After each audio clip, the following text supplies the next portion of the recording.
Hey folks, I'm live. No, I have not been captured by the Russians or anything. Actually, that's a Ukrainian flag behind me, so I would have been captured by the Ukrainians, I suppose. No, I'm in a museum, actually, that shows some of the military hardware that Ukrainians have had in the past. That is not a tank behind me, at least not that one. We'll go look at it real quick, just give you an idea. This is a pet peeve of mine. If you were watching CNN, what you would get is, hey, look, there's a tank, and there's a tank, and you know the car down there is a tank, and this kid on a bicycle is a tank. This military equipment over here, there's a tank, there's a tank, there's a tank. That VW bus down there, that's a tank. That's how CNN likes to report things in the war zone. But in reality, all of these, that's a BTR-70. We had to learn these when I was in the military. This is an infantry fighting vehicle, BMD-1. That's a howitzer. D-30, 122 millimeter howitzer. This is what has been shelling people in the Donbass region on the Ukrainian side from the separatist held areas. This is the kind of gun that was prohibited under the Minsk agreements. You can see why. I mean, this thing is enormous. It's a big old artillery piece. And yet, for the last couple of weeks, these kinds of howitzers, 122 millimeter howitzers, have been shelling people in villages around Ukraine along that red line. Now, I'm up here, I'm in Kiev, and notice I say Kiev and not Kiev. That's because it's Kiev is the way that the Russians say it. Kiev is the way the Ukrainians say it. This is a multiple launch rocket system. BM-21 Grad. They're still using things like that. This is an actual tank. Excuse me, that's a T-64 main battle tank. I don't know how many of these are still in use, at least not around here. The ones that we've seen the Ukrainians using are much more advanced than that. T-72s at least. So I wanted to bring you out here because this might be the last chance that we get. Actually, this might be the last night anybody gets to come and visit this memorial and museum up here, because there are Russian troops literally just a couple of, maybe a few kilometers from where I'm standing. I'll show you how close they are in a minute. We'll be able to see when we get over here. But the sun's just going down right now in Kiev, and so this place is deserted. The whole city is a ghost town. People have been fleeing, and those that aren't fleeing are getting ready to fight. So they are joining up with their buddies in groups of 10s and 20s, and they are heading out around the city, arming themselves. You see them walking around on the streets with their AK-47s, and they are preparing to defend their city from the Russians. You'll have to forgive me. I've got a cough I can't seem to get rid of, but at least I haven't lost my voice yet. That would be bad, having to do this job. So I wanted to show you this monument over here and this massive Ukrainian flag. That monument is a monument to the World War II war dead. Mother Ukraine. That's the biggest Ukrainian flag you'll ever see, probably. That thing's huge. Let's see if I can make it down here before it gets too dark to see. But the Russians are pushing into Ukraine, into Kiev, They are right on the outskirts of the city. There's been sporadic, sometimes very heavy fighting throughout the day today. And it's kind of weird to be wandering around out here and just be the only person here. But literally, tonight it may make or break this. And I'm not going to make any predictions on whether or not the Russians will successfully take Kiev. But let's just put it this way. They got a lot of troops arrayed against this city, and a lot of armor and helicopters and airplanes and bombs and cruise missiles and everything else. And they plan to take this city. This is the crown jewel of this campaign for them. So if it's possible, they're going to do it. But the Ukrainians are very committed and very motivated to stopping them any way they can. And if they can't stop them, then it's going to be an insurgency, I'm told, until the last Russian leaves this city. So there's a little bit better view of Mother Russia over there. I'll turn the camera around. Maybe you can see it better. Or not, did I say Mother Russia? Slap my mouth. This is the Mother Ukraine statue. I think they call it the Baba Yaga, something like that. I remember, I'm not going to walk all the way down there because it's a long way down. There's more I want to show you before it gets too dark. But what a beautiful, beautiful sight that is. Take a picture of that, folks, in your minds. Take a screenshot of it, and maybe the last time that you see that. If things don't go well, it may be the last time you see that picture right there with that Ukrainian flag and the Mother Ukraine statue. It's kind of an emotional moment, really, if you think about it. There's also a monastery right over there, one of the beautiful Ukrainian Orthodox monasteries. Now, I'm going to hurry up here before it gets too dark, because you're going to want to see the rest of this, because I can show you from up here how close the Russians are. Actually, I just drove over there to where they are. We went around and asked people, like, we're looking for the Russians. They didn't think that was funny. But, I noticed Ukrainians are not a real jovial people these days, for a good reason. Can't blame them, that's for sure. Let's hope that I don't get shot down here. They've had some infiltrators, some Russian infiltrators that have made it into the city and caused all kinds of mayhem. But they were killed this morning, caught and killed. They had stolen some Ukrainian vehicles. They were using Ukrainian uniforms, which is a war crime. That's bad, and would open you up to sudden and instant termination. Look at this.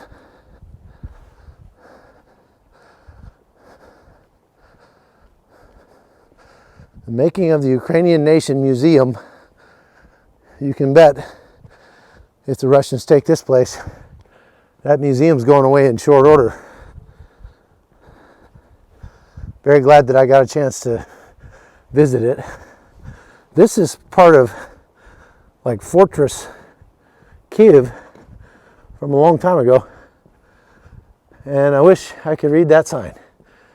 It would probably tell me when it was. Okay. So, we are right on the Dnieper River, which bisects Kiev, comes down from the north out of Pripyat, out of Belarus, and on the other side of this river, right now, there are Russian troops. From where I'm standing, those troops are probably 10 plus kilometers away. We saw the fighting from up here, and oh man, it's going to take me a while to get over there this way. I'm going to have to go this direction. It might take me too long to show you the view that I want to show you. I'm going to go down this direction, be faster. So they are not the closest troops to where I am right now. Right behind me to the north, there are troops that have pushed to within just a few kilometers. It's hard to know for sure because you don't want to get that close, but the way I judge it is if I can hear indirect fire or explosions, well, explosions will carry for more than 20 kilometers. They'll carry a long way. And it kind of drives me crazy when you hear journalists saying, we're hearing loud explosions. They seem very close. They have no idea how close they are. They could be 50 kilometers away. They don't have the experience to know the difference between a close explosion or a close explosion makes your ears bleed. I'm going to run up this hill. Maybe that'd be a little shortcut. Right here. Let's see. It's a little bit muddy. We'll run through the woods and hope that I don't get shot. We got to get out of here before it gets too late because we got stuck in Kiev last night because of the curfew. Oh, run up this hill. Okay, so from here, let's see if we can get to a place where there's not too many trees and you can see the river down there. This is an old fortress. Okay, so this, you see the golden dome there in the foreground. You see the river behind it. And out on the other side of the river, you see some buildings. That is where Russian troops are now. There was some of those buildings were on fire earlier, like 2 hours ago. There were some fires over there. I'm hearing some air raid sirens over on that side, coming from that side. There have been air raid sirens throughout the day.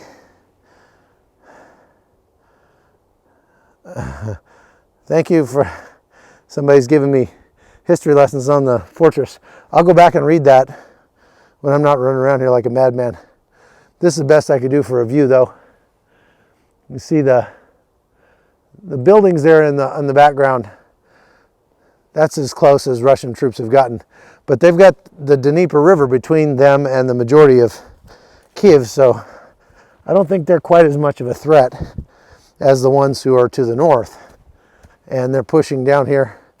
The other big worry that one might have if one was wandering around Kiev tonight, I mean, who would do that? That's kind of dumb. But if you were wandering around Kiev tonight, you might worry about Russian troops that are Russian troops are Russian, around to the south and trying to cut off the city and cut off people's means of escape. We came from the train station not long ago, and it was insane. I've never seen it like that. There were just tens of thousands of people hoping to get out, but there weren't really any trains, and so they were just kind of milling around, didn't know what to do. We talked to some of them who were medical students from Ghana, of all places.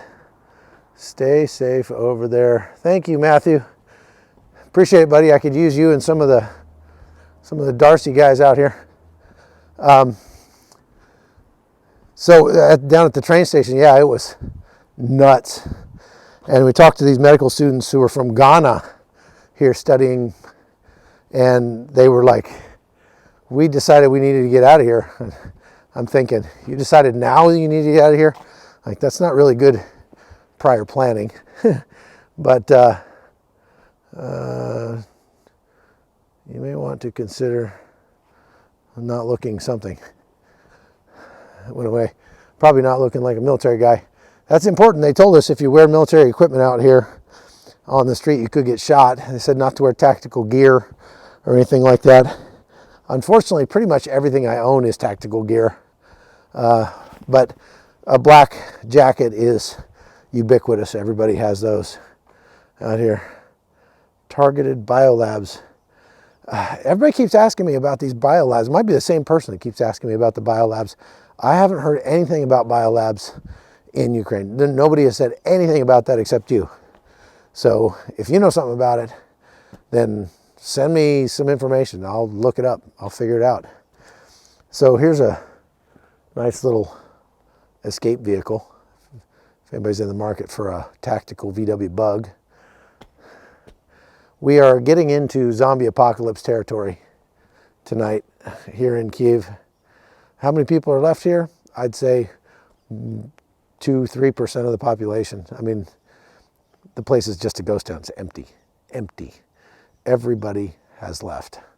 It's really very surreal to be out here. Like I said, I mean, this is a big tourist site. This is probably the biggest tourist site in Kiev, with the Baba Yaga statue over there, the monasteries down on the river, the military museum, and down a little further, we didn't have time to get all the way down there, you have the Holodomor Museum. Now, if you don't know about the Holodomor, it explains a lot of why Ukrainians don't want to have anything to do with Russia.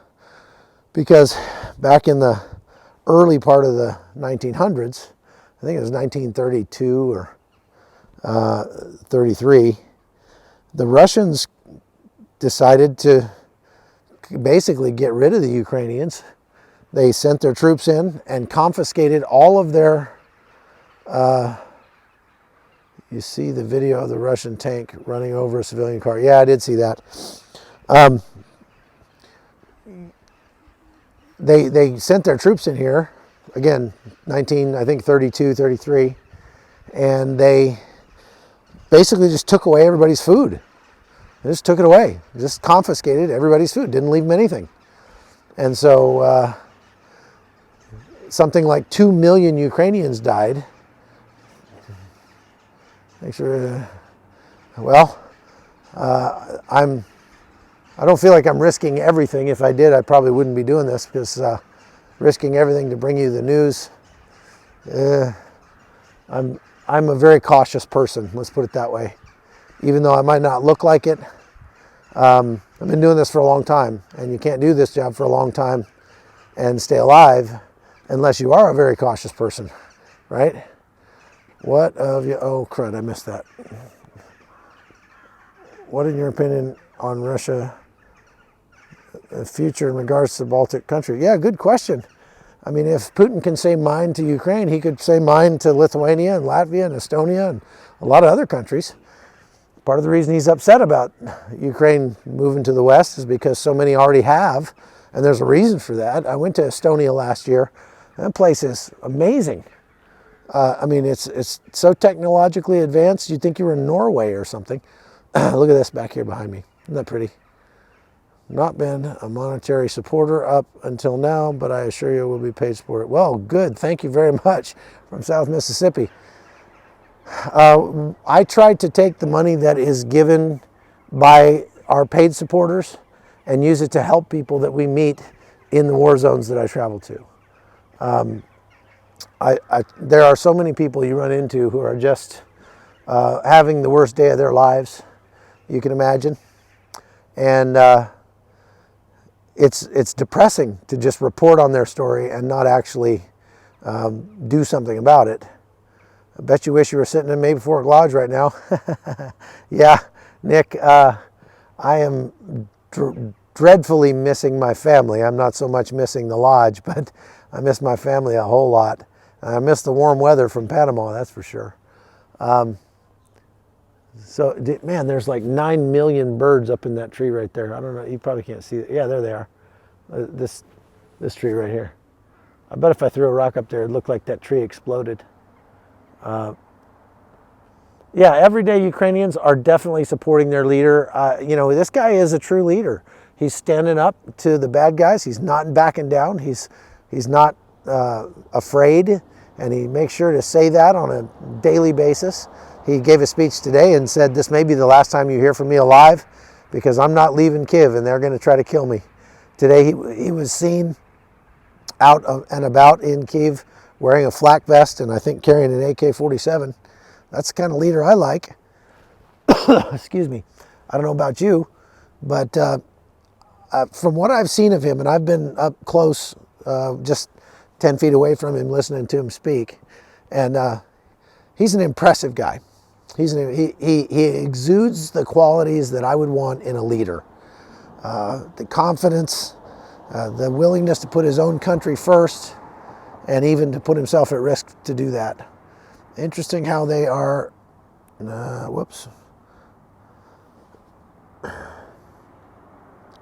labeled as Nazi. You know, the left, anything that's to the right of them is extreme right. You know, they literally labeled Mitt Romney as a right-wing extremist.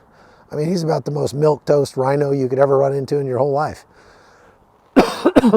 So yeah, there are one very interesting part of the culture here. There are these militias that reports that all Ukrainian men are prohibited from leaving the country. Yeah, that's true. And they've also started a general mobilization, which means every military-age male needs to show up at the street corner someplace and pick up an AK-47 and get ready to defend his country. And they're doing it. They certainly are not happy about having to do it, but they are doing it. And they are grim-faced and determined to protect their country and to protect Kiev at all costs. And so I'm purposefully sort of skirting around some of those guys that are in this area because I don't want to show them and I don't want to give away any information that the bad guys don't need to know. But there are dozens of groups we've seen just in the last few hours of, you know, squad to platoon size elements. Foreign paramilitary groups coming into Ukraine. Yes, as a matter of fact, I was just with some of them. There are some Americans here that are doing some medical training and medical support for the Ukrainian military who they've come in over the last few days. They're friends of mine I've worked with the Free Burma Rangers. And is CNN still relevant? No, they're not. And these Americans are, you know, here for the duration to help out, putting their lives on the line. I love how Americans, you know, we're not warmongers, but Americans feel the need to do something about the bad things that are happening in the world.